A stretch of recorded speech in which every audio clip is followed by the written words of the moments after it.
कहानी एक ऐसे घर से जहां शादी का माहौल है, लेकिन टेंशन और शांति इतनी कि शादी का घर किसी जंग के मैदान जैसा दिख रहा था। अरे जैसा मर्जी डेकोरेशन कर दो, पैसों की चिंता मत करो। इतना पैसा जब लड़के वालों को दे दिया तो फूल वालों को देने में मुझे क्या दिक्कत है? अरे धीरे बोलो ना, साफ लग रहा है कि फ्रस्ट्रेटेड हो। अरे तुम तो चुप ही रहो। एक बेटी संभाल नहीं पाई।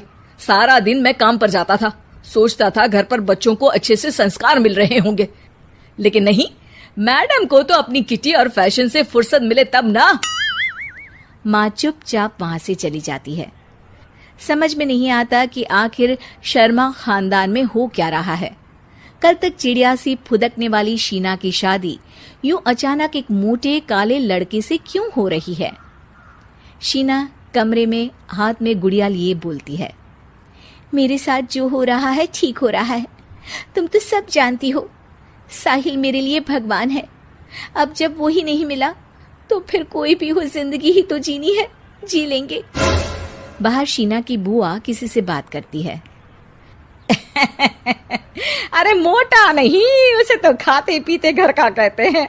अब ओबेरॉय का नाम भी किसी को बताने वाली बात है।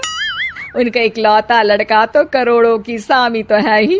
अरे हमारी शीना बिटिया तो रानी बनेगी, रानी। इन सब के बीच कहीं कोने पर शीना हाथ में मेहंदी सजाए बैठी थी और आंखों में आंसू सजाए। और वो समय भी आ जाता है जब शीना मंडप के नीचे हाथ में वरमाला लिए खड़ी होती है, लेकिन तभी अफरा तफरी मच जाती है। कोई कहता है, अरे लड़के की माँ को हार्ट अटैक आ गया। अरे अच्छी खासी थी, कैसे हो गया? अरे कहते हैं ना, किसी किसी लड़की के पैर अच्छे नहीं होते, हो सकता है कि मनहूस है ये लड़की। शीना पास खड़ी सब सुन रही थी।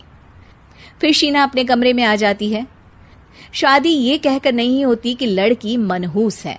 अब लगातार शीना के लिए लड़के देखने आते, लेकिन आस पड़ोस या किसी के कहने पर शादी हर बार टूट जाती। लेकिन एक दिन, अंकल, मैं काफी दिनों से आपसे मिलने की कोशिश कर रहा था, लेकिन हिम्मत नहीं हो पा रही थी। अरे बेटा, हिम्मत तो हमारी टूटी पड़ी है। वैसे कौन हो तुम? मेरा नाम साहिल है अंकल। मैं शीना से प्यार करता हूँ और उसी से शादी करना चाहता हूँ। अरे अब तो किस जात के हो ये भी मायने नहीं रखता। बेटा, मेरी बेटी मनहूस है, ये सब कहते हैं कि इसीलिए उसकी शादी नहीं हो पा रही। अगर तुम शादी करने को तैयार हो तो ठीक है। शीना की शादी साहिल से हो जाती है। अगले दिन साहिल की माँ का देहांत हो जाता है और एक बार फिर लोग शीना को अपशकुनी कहने लगते हैं। अरे खा गई दीदी को ये। अरे क्या जरूरत थी साहिल किसी मनहूस को घर लाने की? पर बुआ, माँ की तो तबीयत पिछले कई साल से खराब थी। डॉक्टर्स ने जवाब दे दिया था। क्या पता ये भी उनका सौभाग्य हो कि वो बहू का मुंह देख पाई। अरे बहू का मुंह देख पाई, या ये कह लो कि बहू का मुंह देखते ही स्वर्ग लोक सिधार गई। खैर, हमें क्या, घर तुम्हारा है, हम तो चले।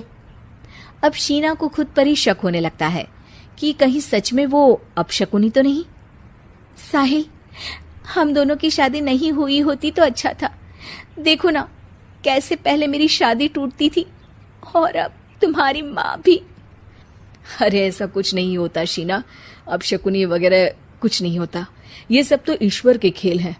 वो शादी तुम्हारी इसलिए टूट गई क्योंकि तुमको मेरी पत्नी बनाना था, और माँ का जाना तो तय था।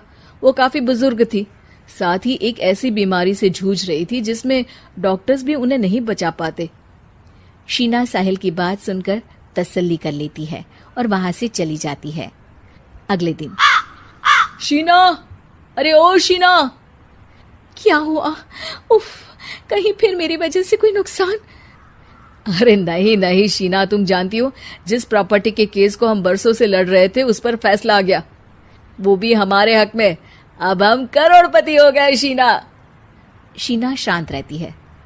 अरे क्या हुआ? करोड़ पत्नी बनकर तुमको खुशी नहीं हुई? शीना की आंखों में पानी आ जाता है।